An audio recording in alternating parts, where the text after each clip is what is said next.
Assalamualaikum warahmatullahi wabarakatuh. Nama saya Zara Ripa dari kelas 641D07 jurusan manajemen. Pada tugas pertemuan 10 bank dan lembaga keuangan ini, saya akan menjelaskan tentang deposito berjangka. Deposito berjangka adalah simpanan dalam rupiah milik pihak ketiga yang penarikannya dilakukan setelah jangka waktu tertentu menurut perjanjian antara bank dan si penyimpan atau deposan. Bila waktu ditentukan telah habis, deposan dapat menarik deposito berjangka tersebut, memperpanjang dengan suatu periode yang diinginkan. Pembayaran atau pembelian deposito juga dapat dilakukan dengan uang tunai, cek atau bilet giro atas bank lain, cek atau bilet giro atas bank sendiri. Selain itu, ada cara pengambilan bunga deposito selain pembayaran di kas. Bunga deposito dapat dibayar dengan cara dipindahkan ke rekening tabungan, dipindahkan ke rekening koran giro, dan dapat ditransfer ke bank lain. Selain itu, adapun jenis-jenis deposito. Yang pertama, deposito on call. Deposito on call yaitu deposito yang berjangka waktu minimal 7 hari sampai 1 bulan, diterbitkan atas nama dan dalam jumlah besar. Kedua, deposito automatic rollover atau ARO.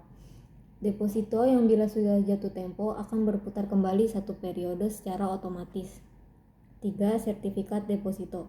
Pada hakikatnya sama dengan surat tanda bukti penyimpanan uang pada bank dalam jangka waktu tertentu. Bunga dibayar di muka, dalam arti dipotong dari harga nominalnya pada waktu sertifikat deposito itu dibeli.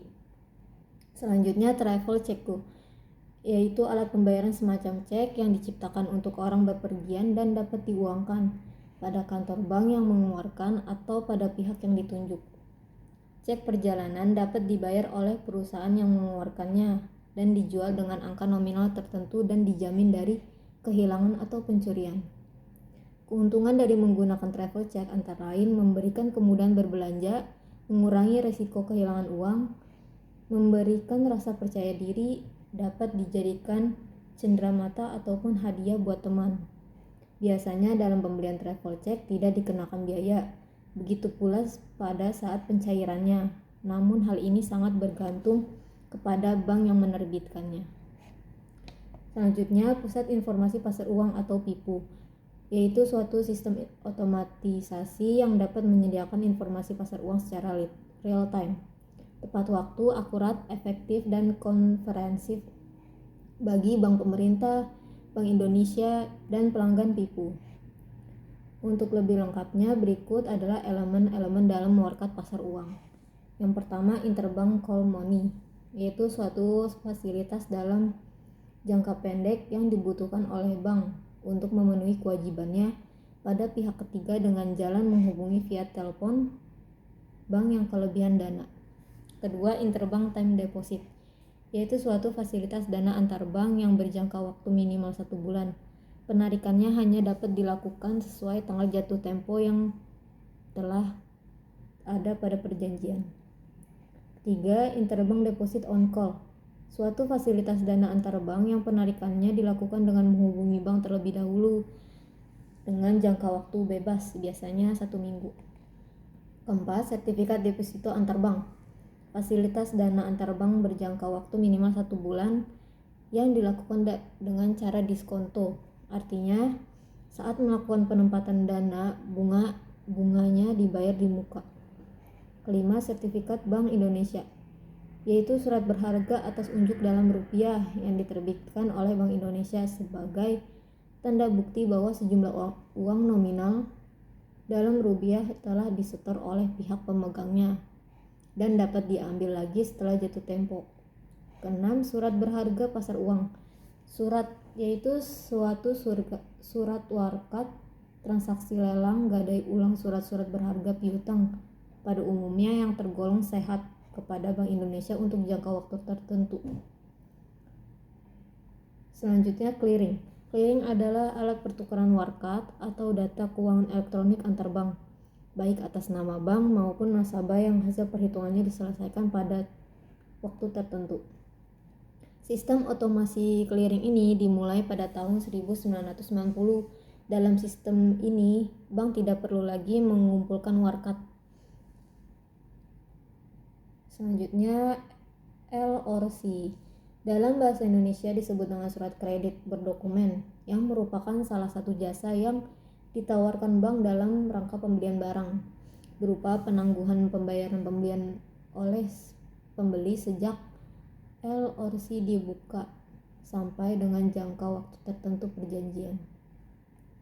Pelaku LOC adalah sebagai berikut. Yang pertama, aplikan. Aplikan yaitu pemohon kredit, adalah importir yang mengajukan aplikasi LOC.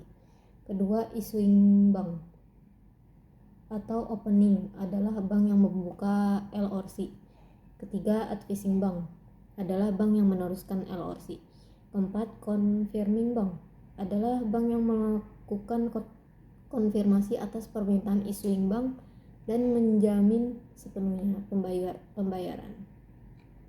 Kelima, paying bank, yaitu bank yang secara khusus ditunjuk dalam LOC untuk melakukan pembayaran dan beneficiary berkewajiban menyerahkan dokumen kepada bank tersebut.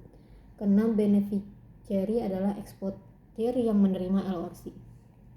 7, transfer, yaitu pengiriman uang lewat bank atau pemindahan uang dari rekening yang satu ke rekening yang lain. Keuntungan transfer bagi nasabah yaitu biaya pengiriman uang relatif murah, uang yang dikirim dijamin aman, waktu tiba sangat cepat, prosedur dan proses pengiriman sangat mudah, dapat mengirim ke beberapa tempat sekaligus. Selanjutnya, inkasso. Inkasso sama seperti clearing. Inkasso merupakan proses penagihan warkat antar bank. Hanya bedanya dalam inkasso, warkat yang ditagih harus berasal dari luar kota atau luar wilayah, atau bisa saja luar negeri. Khusus untuk warkat yang berasal dari luar negeri, harus dilakukan oleh bank yang berstatus bank devisa. Keuntungan dari menggunakan inkasso yaitu menghemat biaya, menghemat waktu, dan menghindari resiko kehilangan. Sekian penjelasan tugas pertemuan 10 kali ini. Wassalamualaikum warahmatullahi wabarakatuh.